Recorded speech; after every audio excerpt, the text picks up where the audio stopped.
Pino-fortify niya ang iyong pananampalataya. Hallelujah! Hallelujah! Na ikaw ay lalabas doon sa iyong prayer room, o sa prayer closet, or wherever you are, mga kapatid, that you lalabas ka na matibay ang pananampalataya. Why? Because you know that you have heard from God. Alam mong nakarinig ka sa Diyos. Amen.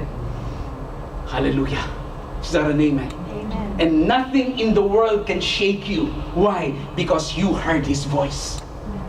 The Bible says, my sheep know my voice, and they follow me. Hallelujah. The Bible says, faith comes by hearing, and hearing by the Word of God. Nagkakaroon ka ng pananampalataya. Why? Because you have heard your friend. Hallelujah.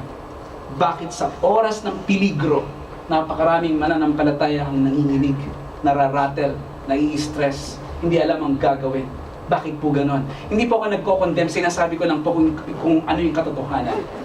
Hindi po ba't naranasan po natin yan? Kapatid, may mga panahon sa ating buhay na natutuliro tayo. Hindi natin alam kung anong gagawin. Nagpapanik tayo. Para tayong mga taga-sanlibutan. Kapag sila nagpanik, tayo rin naman nagpapanik. Di ba? Ano nang nangyayari sa tayo po'y natuturete? O yun. Tapos kakanta ka nung kanta turete. Ikaw ay hindi mo malaman kung anong gagawin. Why? Dahil hindi ka nakarinig sa Diyos. Mga kapatid. But si Moses ay walang takot sa kanyang puso. Si Moses, kahit naggaano karami ang kanyang kaaway, mga kapatid, dun sa wilderness, anuman ang kanilang harapin, meron siyang katiyakan sa kanyang puso. Why? Dahil kinakausap niya ang Diyos face to face na parang kaibigan. Meron siyang gospel of peace. Hallelujah. Amen. Amen. Isa pong bagay ang dapat nating aminin sa ating mga sarili. Hindi ka naging tapat sa Diyos. Sa iyong communion sa Kanya. Hindi ka naging tapat sa ating Panginoon. Merong nangyari dun sa iyong friendship sa Diyos na ipagpalit mo siya sa ibang friend. Na ipagpalit mo siya sa ibang kaibigan ng buhay mo. Ang iyong puso ay nakipagkaibigan sa iba. Kaya ang iyong puso ay nahati ang kanyang atensyon. At magmula nung nahati ang atensyon ng iyong puso, nanghina ka na. Bakit, kapatid? Sapagkat hindi ka na nagdodraw ng strength kay Kristo. Di ba ang sabi ni Christ, John chapter 15? Sabi niya, ano sabi niya? John chapter 15. Ang sabi ni Christ, John chapter 15,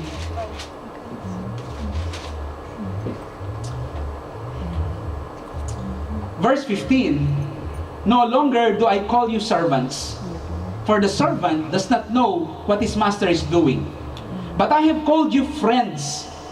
For all that I've heard from my Father, I have made known to you. Ano pong sabi ni Christ? Hindi ko na kayo tinatawag na mga alipin, sapagkat ang alipin ay hindi niya nakikilala kung anong ginagawa ng kanyang Panginoon. Subalit aking tinawag kayong aking mga kaibigan, sapagkat ang lahat ng aking mga napakinggan sa aking Ama ay akin namang ipinakilala sa inyo. Amen. Amen. Amen. Ang tawag sa atin ng Panginoon, friends. Gospel of peace. At anong nangyayari dun sa friendship na yun, kapatid? Si Kristo, inire-reveal niya ang kanyang puso sa atin. Ang puso ng ating Ama. Hallelujah. That's what He does dun sa friendship na yun. And by now, we should know, my brothers and sisters, na ang ating Panginoon, He will never leave us nor forsake us. That is His covenant. Na ikaw ay nandun sa kalagitnaan ng trials, nandun ka sa kalagitnaan ng apoy, kapatid. Hallelujah! Hallelujah. Alam mo sa iyong puso, hindi ka pababayaan ng Diyos. Amen. Alam mo sa iyong puso, kapatid, bibigyan ka ng kalakasan ng Panginoon. Bibigyan ka ng saklolo ng Diyos. Ang Diyos ang iyong saklolo. He is your salvation. Amen. Dahil kaibigan mo siya. Hindi mo lang siya Ama, kaibigan mo siya. Amen. Hallelujah. Hindi siya galit sa'yo. Tutulungan ka ng Diyos. Hallelujah. Kaya nga po, dito, sa ating pong paghahanda, This is a lifestyle. Hindi ka lang maghahanda dahil merong sasalakay. Ikaw ay naghahanda dahil mahal mo si Lord. This is His commandment. At siya ay kaibigan mo. At kinakailangan mong maghanda dahil nga, kapatid, kapag ikaw ay nasumpungan sa kalagayang wala kang pakikipagkaibigan kay Kristo, kapatid, sa oras na ikaw ay sa lakay ng kaaway, madali kang matinag. That is so true. That is so true, not only for individual cases, even for a family. Susubukin ang mga pamilya. Di ba ang sabi po ng salita ng Diyos sa Hebrews, the book of Hebrews, sabi niya, the Lord will once again shake the heavens and the earth. That all things that can be shaken might be shaken. Lahat ay uugain ng Diyos, kapatid. At sasamantalahin ng dyablo yun. Yung trial na ibibigay sa'yo ng Diyos, sasamantalahin ng dyablo upang pabagsakin ka. Ang nais ng Panginoon, ikaw ay tumibay. Pero ang nais naman ng dyablo, ikaw ay bumagsak. Sasamantalahin niya ang bawat trial ng Panginoon upang ikaw ay hilahin papalayo kay Kristo. Yan ang gagawin ng dyablo, kapatid. And so, ang sabi ko nga, this is a lifestyle. Maghanda tayo araw-araw. Paghandaan natin. Now, this lifestyle is a lifestyle. It is a walk of life. Yung communion mo kay Christ, hindi ito natatapos. Yung friendship mo kay Christ, hindi yan natatapos sa pagbabasa ng Bible. Ang paghahanda mo, hindi yan natatapos doon sa pagpe-pray, pagbabasa ng Bible, pagme-meditate, at pagte-take notes. Hindi yan dyan natatapos. Pastor, nagsimba naman ako. Hindi, praise God, pero hindi doon natatapos ang paghahanda. May darating na labanan, hindi doon natatapos ang paghahanda, kapatid. Alam ba ninyo, ang mga athletes, kung paano nila pinaghahandaan ang competition, talagang they put their bodies to the extreme. Di ba? How much more in the spirit? What am I talking about? Ang paghanda ay humahantong at nilalakipan ng paglakad doon sa iyong komunyon kay Kristo. Inilalakad mo ang iyong komunyon kay Kristo. Kapatid, gagawin mong lifestyle ang iyong komunyon kay Kristo. Sabi mo sa katabi mo, lifestyle. Lifestyle. Anong ibig sabihin yun? Gusto kong maunawaan natin to, kapatid. Dahil kung di natin to maunawaan, magiging Sunday Christian lang tayo. Magiging Sunday church lang tayo kapag di natin to naunawaan. Nagpe-fellowship, nag-aaral ng Biblia, nananalangin. Pagkatapos, Lunes, Martes, Miyerkules, Huwebes, makamundo ka. Talo. Oh, ang puntos lagi sa kaaway. Oh. Diba? Tapos babalik ka na naman ng linggo. Oh Lord, hugasan mo ako. Ang dumi-dumi ko. Hugasan mo ako. Lord God, kailangan mong tumibay. Pagdating na naman ng Lunes, Martes, Miyerkules, ay nako, mukha na naman mga aswang. Oh. Diba? Bakit ganon ang mananampalataya? Naging Sunday Christian. Naging Sunday Church. Oh. Panglinggo lang. Diba? Ang 7 araw ng pag-ibig, aba, Lunes. Diba? Buong linggo yan. Hindi ang linggo lang. Buong linggo. Amen? Amen. Mabuti pa yung kumakanta na yun. Alam niya yun eh. Ang Kristiyano, linggo. Tapos, Lunes, hip-hop naman ako. O pag linggo, conservative ako. Pag Lunes, hip-hop naman. Pag Martes, punky-punky. Di ba?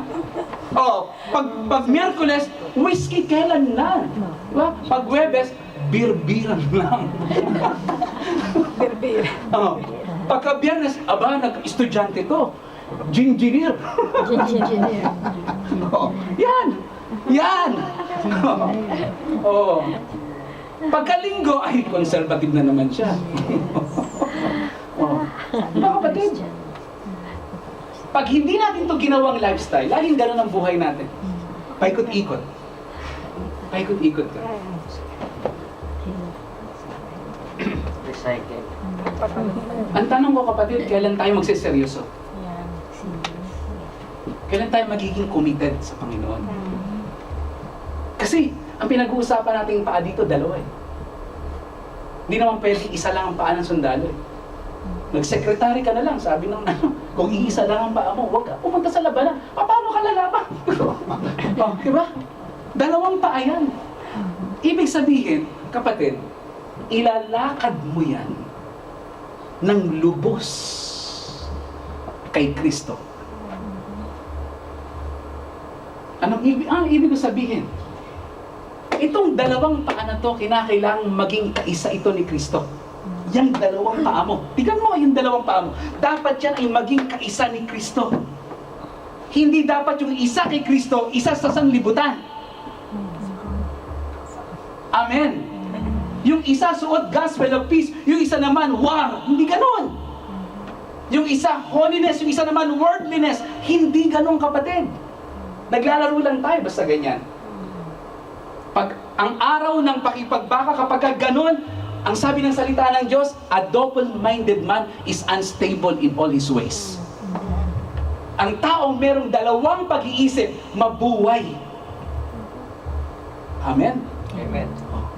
So maging seryoso tayo, yung dalawang paa, full commitment kay Christ. Sabi mo sa katabi mo, full commitment kay Christ. Full commitment with Christ. Amen? Amen. Ilan po ba yung lungs natin? Dalawa, di ba? Hindi mo naman pwede sabihin, oh, pastor, medyo sisinghot lang ako ng ilang usok. Huwag kang mag-alala, doon lang sa isang lungs ko papapasukin yung usok. Hindi pwede. Hindi pwede, kapatid. And I am talking about the way we manage our lives. That's why this is a lifestyle. Kapatid, kapag nasanay ka na ang namamahala sa buhay mo ay si Kristo, kapatid, you will have stability on the day of trouble. Tingnan niyo si Christ. Tingnan niyo. Ang kanyang buong pagkatao nakatanim sa kanyang Ama. Ang kanyang buong buhay ay umiikot sa pakikipagkaibigan sa kanyang Ama. In Luke chapter 4, pagkatapos niyang mangaral sa loob ng sinagog, at pagkatapos niyang i-rebuke yung faithlessness ng mga Hudyo, halos itulak siya doon sa cliff. Itutulak siya. Pero si Kristo naglakad lang sa kanilang kalagitnaan. Walang anumang bagay ang nakapag-discourage sa kanya. Ang mga pagsubok, walang nakapag-discourage kay Kristo. Walang pagsubok na nakapag-discourage kay Kristo. Pinipigilan siya ng pamunuan ng Roma upang siya ay tumigil sa pangangaral. Pero ang sabi niya, go and tell that fox. Ang sabi niya, Luke chapter 13, if you will go there, sabi ng ating Panginoon Jesus.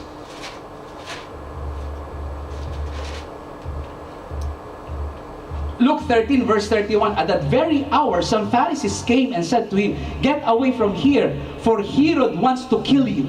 And he said to them, go and tell that fox, behold, I cast out demons and perform cures today and tomorrow, and the third day, I finish my course. Sabi niya.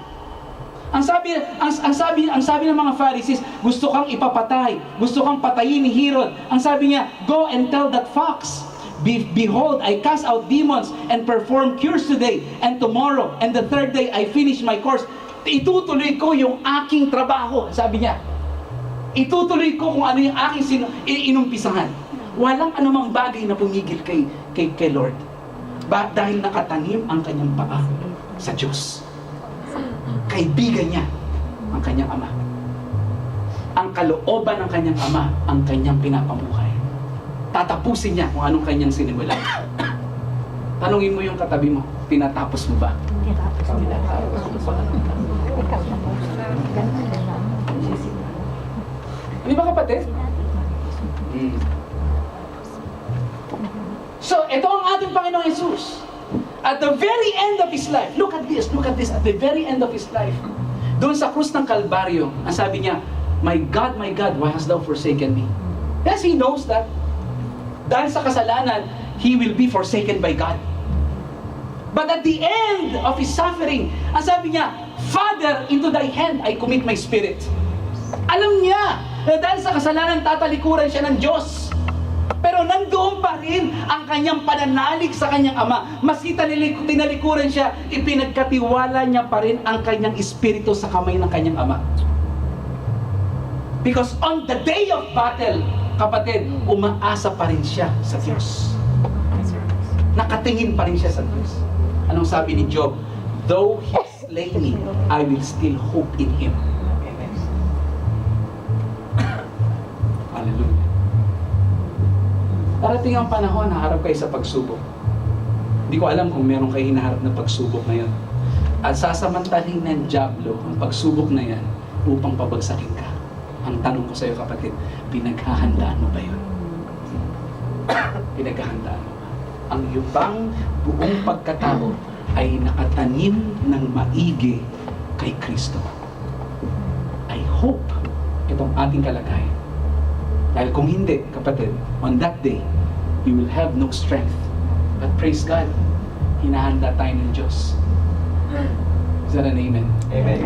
Pinapasuko ng Panginoon na yung mga bagay na compromise sa ating buhay. Yung mga kompromiso natin. The Holy Spirit now convicts us.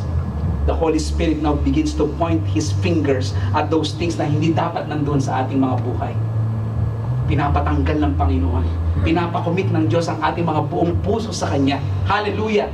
Upang taglayin natin ng buong buo si Kristo sa ating mga kaluluwa. I do believe that that is Christianity. Less than that, that is not Christianity. That is only churchanity. Churchanity lang yun. Kinakailangan tanggapin natin, mataglay natin ng buong buo si Kristo sa ating kaluluwa. Hallelujah.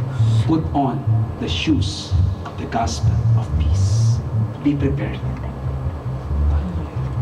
Amen. Amen. Tayo pong natin tumayo. Hallelujah. Pinatay ko.